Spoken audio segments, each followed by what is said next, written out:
If you're dealing with clients that are constantly questioning what you're doing, forever changing their minds about what they want, always trying to push your price down, then the problem isn't them. They've always been that way. The problem is your filter. Today we're going to talk about the importance of identifying the clients that we want to work with and building an experience that they're willing to pay for and tell their friends about. Instead of wasting time on the 5th conversation with Susan about what she can possibly change in her quote to bring the price down. Welcome to Married to Landscaping, a podcast for the women who sit behind landscapers, navigating the stress of the business while wanting more time, balance and joy at home. Your host Yasmin is a landscaper's wife, a mum of 3 and the founder of Hive Drive, a software platform helping landscapers to work smarter so families come first.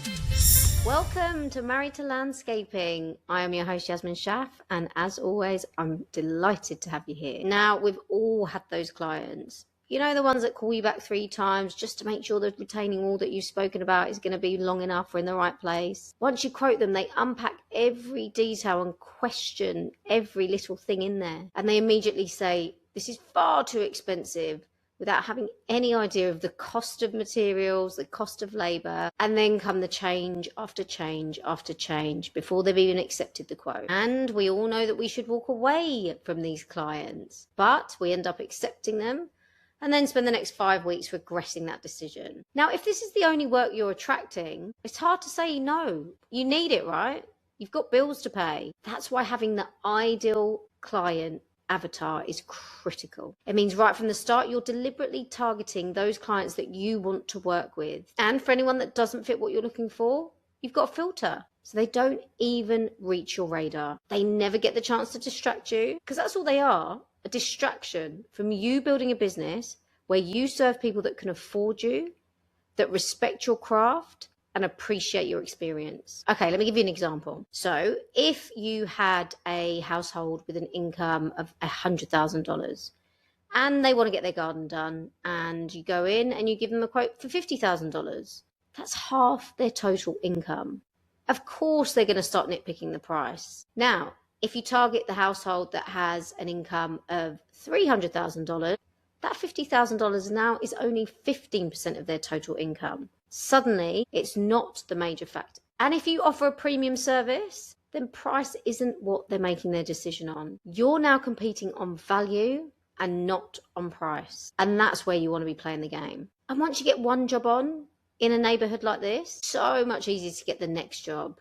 You've got your signage you can put outside the house. You can do letterbox drops. You can do local social media posts that reach the target ideal clients. Local Google ads where you're active. Even just taking the ute down to the local coffee shop that you know is popular and having your branding around so people start to know, like and trust you before you've even had a conversation. And then you can start building reviews of local work in the area, which help build your organic ranking in Google. So now when people are searching for a landscaper near me in Turak, you're one of the first companies that come up. And when we look at referrals, you're so much more likely to get your ideal target client as a referral from somebody that you've worked for that was also an ideal target client. Their friends are going to be in similar positions. They're going to live in the same neighborhood. They probably hold similar values, and likely their income is of a similar level. Now your marketing's starting to compound. Okay, let's look at it another way. So you don't control the type of client that comes into your business. You serve everyone. So you end up wasting time on budget shoppers, going out and doing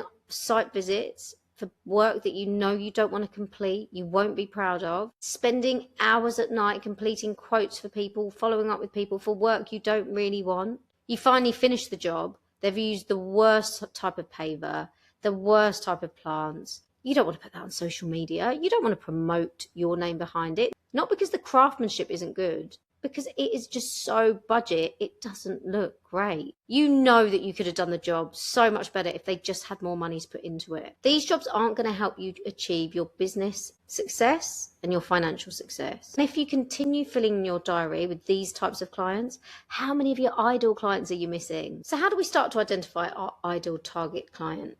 Well, a good place to start, have a look at the past clients that you've served. Identify those that you enjoyed working for. the ones that were profitable. Now, when I say profitable, guys, I don't mean that they were profitable when you were quoting them on paper. Remember, that's just a prediction. I mean profitable after you've walked away from the job, it's closed, and you've looked at the numbers, you've looked at how many hours you've spent there, you've looked at how much materials cost, how much you spent on contractors, and you still have profit. Because so many landscapers accept what they quote a client being the amount of profit that their business actually retains. And it's very often not the case. You very often will go over on hours, you may overspend on materials, your contractors may come in more expensive. And if you're not tracking it and you don't know, if you're not back costing your jobs, then you're really flying blind. And I really would push for you to start doing this in your business ASAP. If you're not, I will do an episode on this, don't worry. So look at your profitable jobs, the jobs that you enjoy doing, where they respected your expertise. They didn't question your price. They didn't stand over your shoulder watching everything you were doing. They said thank you at the end. Note down a few things about these jobs. What were the things you liked? What did you notice about the clients? What suburbs were they in?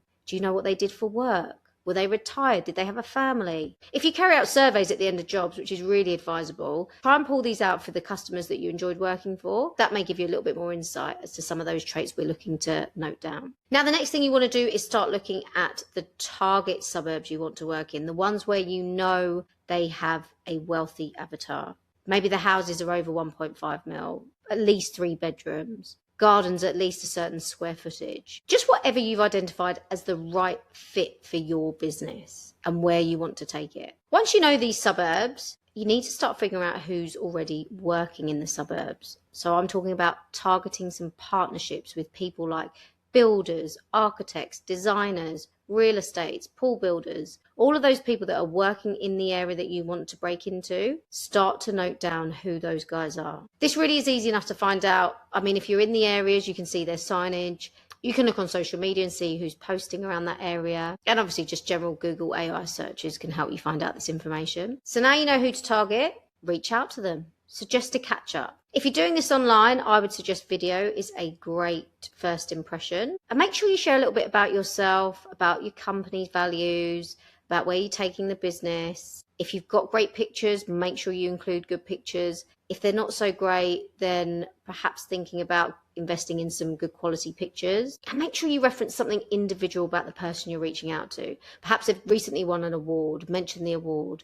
Or you've looked on social media and you've noticed a post, comment something like you love the style. You're basically looking to show you put some effort into the outreach and you're not spam. Now, once you've spoken to them, make sure you follow up with an email and a text message, and don't stop there. It's likely they're not going to follow up with you after your first outreach. You need to continually reach out to these guys, continually show you're interested, let them know that you're free, share some updates with them. This can all be automated as well, so it's not like this is manual work.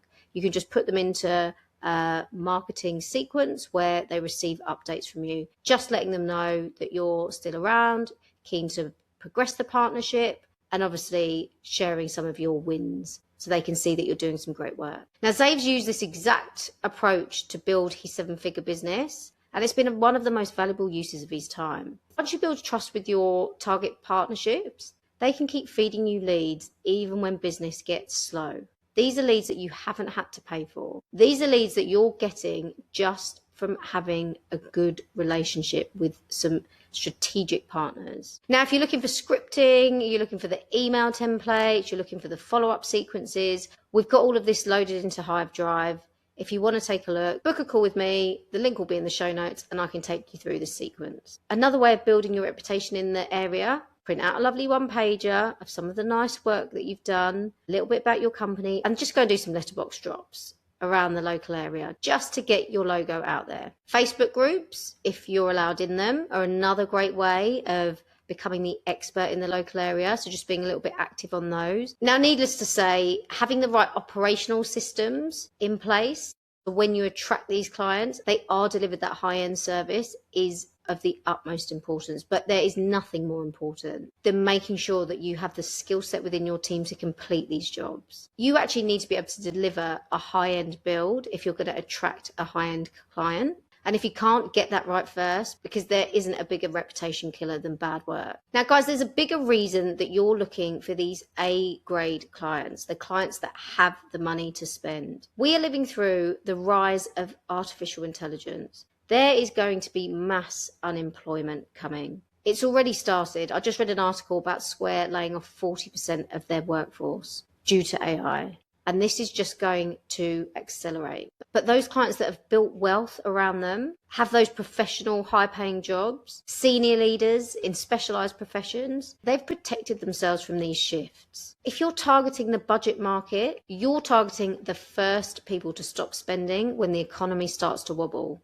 Now, if you haven't felt it already, it is getting harder to convert jobs. So if you start to move yourself up to a wealthier avatar, you're going to be protecting your business, your financial future, your kids' financial security. It's so important to make that shift now. Another consideration you may or may not have had is with all of these corporate layoffs, where do you think people are going to flock? It's the trades, the trade industry. So you're going to have a fantastic opportunity to hire people, but you're also going to have a lot of people starting businesses in the landscaping industry because they believe it is a safe industry to be in. And with them, they'll bring their strong networks, their marketing skills, their polished communication, their understanding of technology, the customer journey, and that high-end experience. So we have a demand that's already slowing, jobs becoming harder to convert, and then we have this influx of new businesses. So margins get squeezed, sales cycles get longer, and business gets harder. So building your ideal client avatar now is just going to help protect your business in the future. Okay, enough doom and gloom. It's time for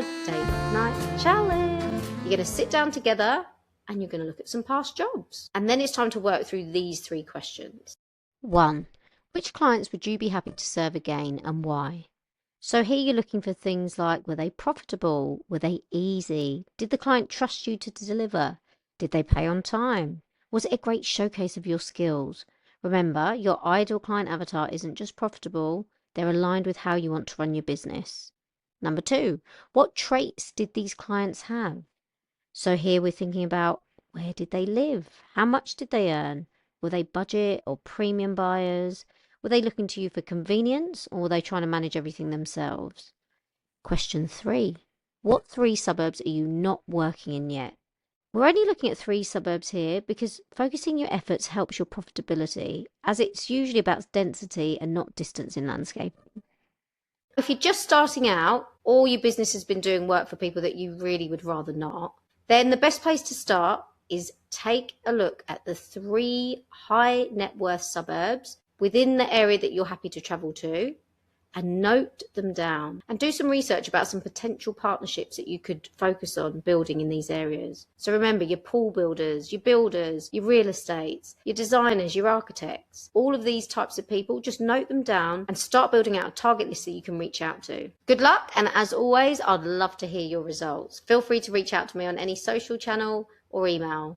Well, that brings us to the end of another episode of Married to Landscaping. I am your host, Yasmin Schaff, and as always, I am so grateful you chose to spend some time with me today, and I hope you got something out of it. And if this show is helping you shift from chaos to clarity, a review or a like helps us reach more landscaping families building a life by design. If you're looking for more, I'm building a community of like-minded landscaping ladies, somewhere where we just all get it, where everything's relevant, because I'm always looking for ways to save time and speed up success. In this space, we'll host regular Q&A sessions, share the systems we're implementing in our landscaping business, and bring in industry experts that fast-track your growth. For those that want to dive a little deeper, I'll leave a link in the show notes where you can book a free strategy call with me. We can look at key areas that are holding your business back and map out how we can strengthen some of your systems. Now, as always, remember, we plant systems with intention and we grow freedom by design. Save my skill with